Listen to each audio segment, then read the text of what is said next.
You want to kick the ball at me right now? I'm right here. I'm standing on the stairs. Do you think I need help? Then you can inject me right in my arm right now with your injection.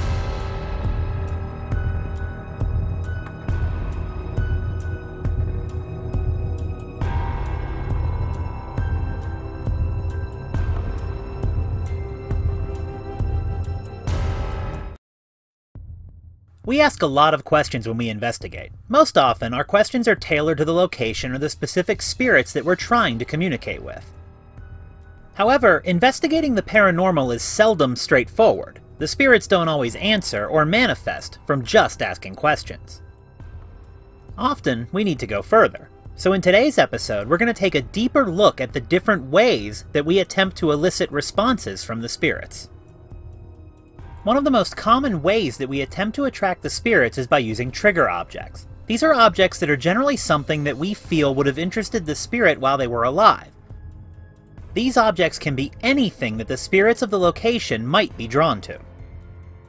One of the most commonly used trigger objects are toys or stuffed animals to attract the spirits of children. We've done this in several locations, such as the Worcester Inn and Grapevine Farms. Both of these locations have reported the spirits of children, so it made sense to try it in both places. At the Worcester Inn, we placed a bear on the second floor where a child's spirit had been reported running up and down the hallway. While we didn't receive any evidence in our first investigation around the bear, which we named Bob, we did capture an EVP in our second investigation that we feel refers directly to the bear. For our second investigation, we moved the bear from where we had left it after the first time we had been there. We took it up to the third floor this time to see if the spirit would follow it to its new location. Apparently, the spirit had stayed on the second floor, and even wondered aloud where the bear had gone to.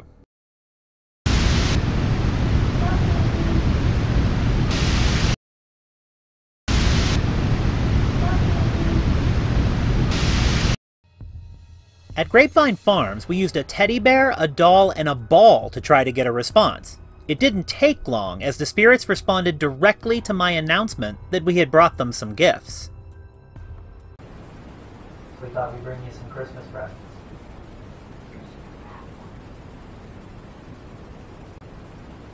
We thought we'd bring you some Christmas presents.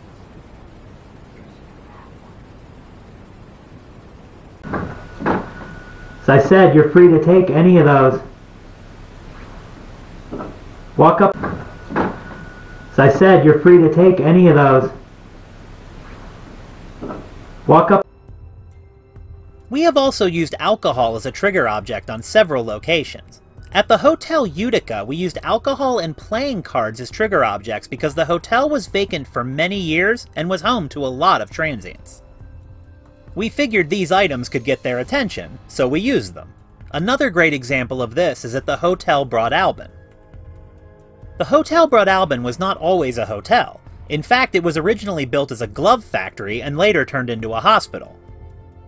The hospital focused on curing alcoholism and administered some questionable practices to cure it, which were later labeled as pure quackery. These treatments, however, did cause blindness, pain, and even death.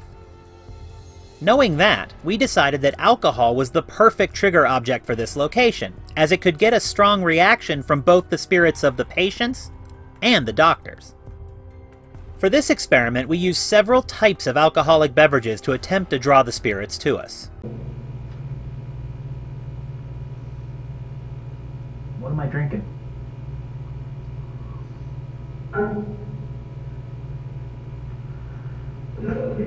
You want some? Come over here and take it. Brought it for you.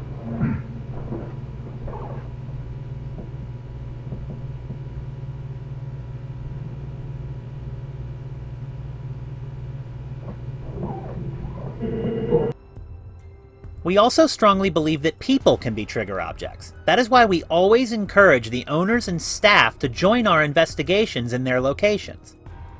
These are the people that the spirits are used to interacting with every day. To the spirits, we're strangers. Think about it. How often do you just walk up to a stranger and start interacting with them? Take Grapevine Farms, for example. They've had other groups investigate there, and those groups didn't come back with a lot of evidence. By inviting the owners to investigate with us, we feel that we help the spirits feel more comfortable in approaching us. We feel that it's one of the main reasons we've captured some of our best evidence in that location. I was kind of curious about, do they like the change? Do they not like the change? Are they upset with me? I mean, because this room has not had its own identity because of... Do we need to get Tracy up here?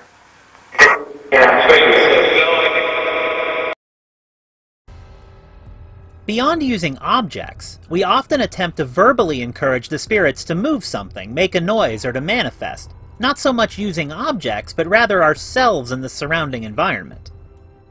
If you want us to leave, you can just open up that door. Let us out. I know you can. Show me what you can do. Can you move one of the ornaments for Dan? Could you knock? Pull on something? Sometimes they do it, sometimes they don't. And sometimes they tell us they don't want to. I'll play again. Listen carefully. I'll play again. Listen carefully. We also attempt to get the spirits to do something playful to interact. In this clip from Grapevine Farms, I'm trying to get the children's spirits to kick the ball at my head as I stand at the bottom of the stairs. What kid could resist that, right? You want to kick the ball at me right now? I'm right here. I'm standing on the stairs. Come on, man. It's your best shot. We've been annoying you tonight. Here's your chance. You can kick that ball, hit me right in the head with it. Be the coolest thing ever. Sometimes you try and stir up some activity by doing something the spirits might not want you to do. In this clip from the Hotel Broad Albin, we're trying to interact with the spirits of the doctors. As their mission was to stop people from drinking, I decided to tell them that I was gonna take a drink unless they stopped me by injecting me with their medicine. I also tried to elicit a response from the doctors by letting them know that I knew that their treatment for alcoholism was a scam.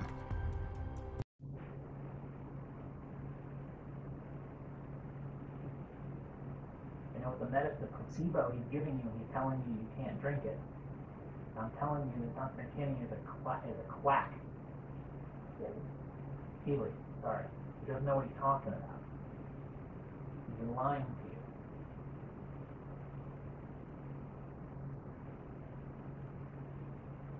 Doctor, if you're here, I'm going to go and have a drink.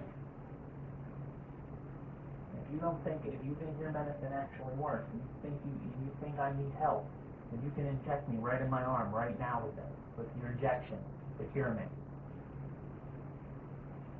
If you know you're a quack and you know it won't work, then you know you won't do it. I'm going for that alcohol.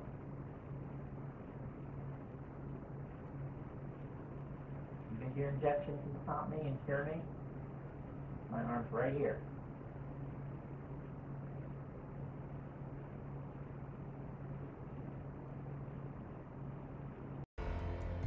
To be clear, we do not use provocation unless we deem it absolutely necessary.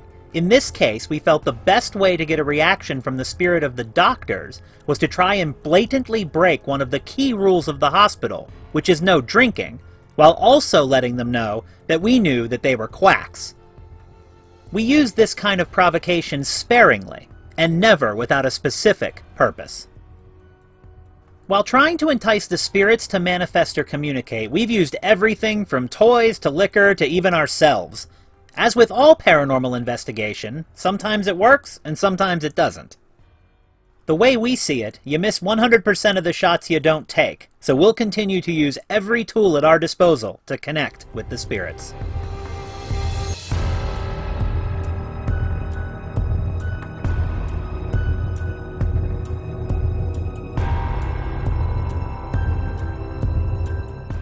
As always, thank you for watching. If you'd like to see more of our videos, please subscribe to our YouTube channel. You can also follow our day-to-day adventures by liking our Facebook page. For any more information about us, or to contact us directly, please please visit our website, www.orangecountanynyparanormal.com.